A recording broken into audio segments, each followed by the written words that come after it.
The video you are about to see is an overview of two courses titled Renaissance Drawing and Painting for the 21st Century, or Drawing and Painting After the Old Masters. Susan Muse was awarded a Bachelor of Science of Education and her Master's in Visual Arts. She has received numerous grants to lecture and demonstrate at institutions and public venues. Georgia State University chose Susan's works for display at colleges around the United States. She is a published author and has written an illustrated 176-page book of the drawing course you are about to see. As a working artist, her drawings and paintings have been exhibited in prominent galleries and represented in private collections in the U.S. and abroad. Most people are stunted at the level of third grade. They start out as natural artists. They can make primitive marks, like in this example. And then they, at a certain point, they want to learn how to make three-dimensional objects on a two-dimensional surface, and they don't know how, but it's a very simple skill. What I do in this course is I deconstruct the whole a drawing into its basic form: line, shape, form, which is shadow, dark and light, texture, and perspective. We're going to start with some sort of primitive music, and we're going to let it suggest our line. We're making marks.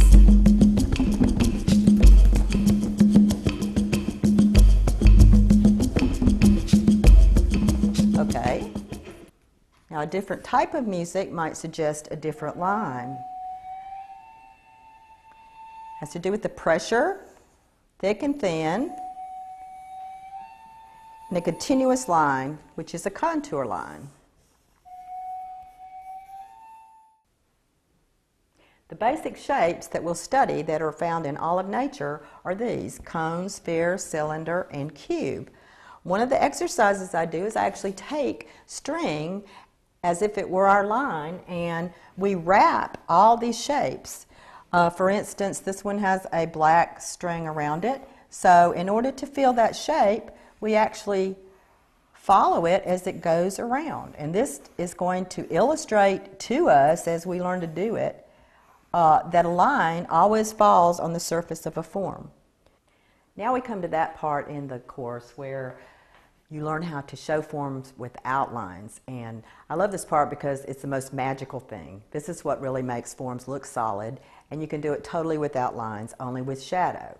And the way we do that is that we grade our shadows as they fall over the form. And this is our value scale. We practice this with 1 being white and 10 being black and 5 being about a mid-tone. Now we can go to one of our basic shapes, which is a sphere, and we can actually superimpose the value scale on it.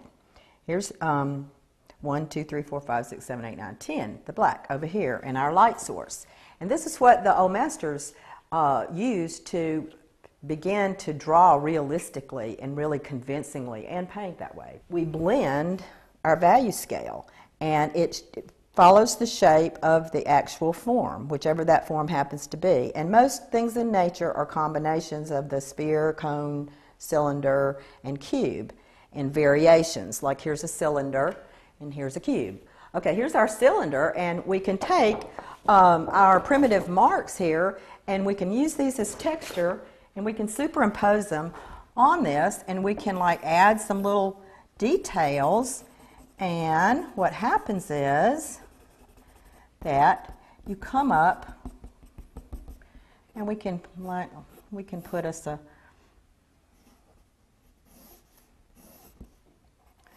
an axe, and here we have an axe in a stump. So this shows how, once you've shown the basic form, it's just a matter of a bit of detail in order to make that form a convincing object. And then you have to anchor it in space, because this is a plane or a flattened cube, and it needs a shadow from the light source. I'm going to be showing you how to compose these objects in a still life by using a framing square. Here we zoom in on one aspect, say the egg, and we can enlarge it. It will become huge if this is the edge of our piece of paper. So we're composing it, and it becomes at some point almost abstract.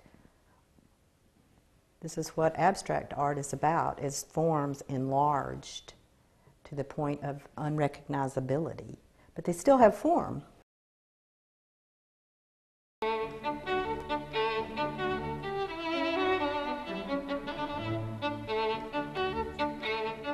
Now we come to painting after the old masters, and we're learning to use our tools, our paintbrush as a point brush, as a drawing tool, because painting is really just drawing with color.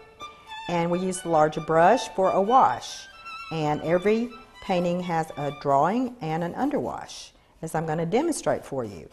We will still be describing our forms only in paint, and we'll use our value scale, and we'll see how the different values or hues or intensities correspond to the value scale.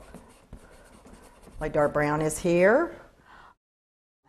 Blue and brown makes the color deeper than black. And we move on up to brown or burnt sienna or ochre is in maybe this value range. Maybe more like this value range. And then of course we have white. And we mix all our colors with white or black in order to get the different values. And so all the colors correspond to the values. Okay, here's our sphere drawn very lightly onto the canvas. And here's our shadow, our dark shadow. And our medium range tone, instead of being gray, is burnt sienna. If this was on tone paper, we could actually use white here. So the values will be the same in order to show the forms. You're just going to be doing these with color, and you're going to understand how it gets transposed into color. And we'll have our light source, and we will anchor it in space. Whoop. Okay, let's use our mid-range tone, which is burnt sienna, and begin to put a wash. Now there are a lot of terms in painting like chiaroscuro, which means just play of light and dark. And we're using our values. Color is also value. And if it gets too dark, then with the paint, I just use our ochre because that's like our number 2 value. Start to lighten it up. And then we can use our pure white.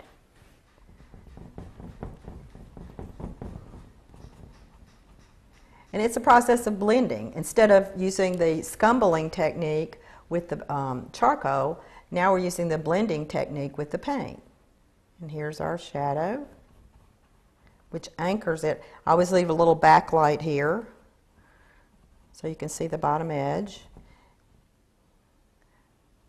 You will see how artists actually look at a human figure and see that the head is a sphere, and we can put the shadows or the lines in here in dark, and then we can begin to build up the shadow in the same way that we did it on the sphere.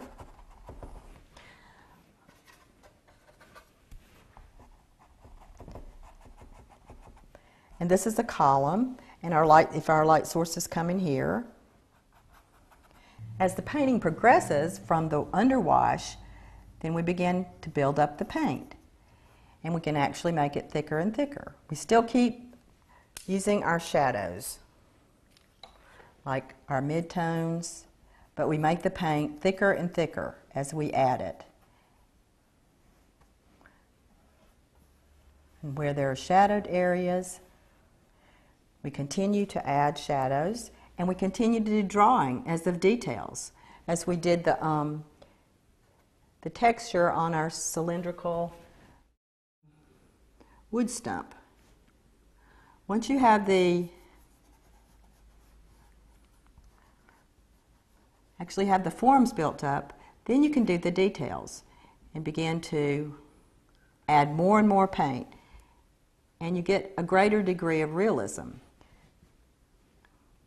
Here's our column, here's our sphere, column, sphere, and then we add more and more paint and bring it up to where we want it to be.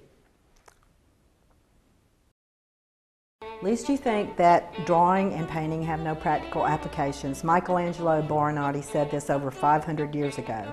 Painting, sculpture, and architecture culminate in drawing. It is both the primary source and the soul of all painting and the root of every science.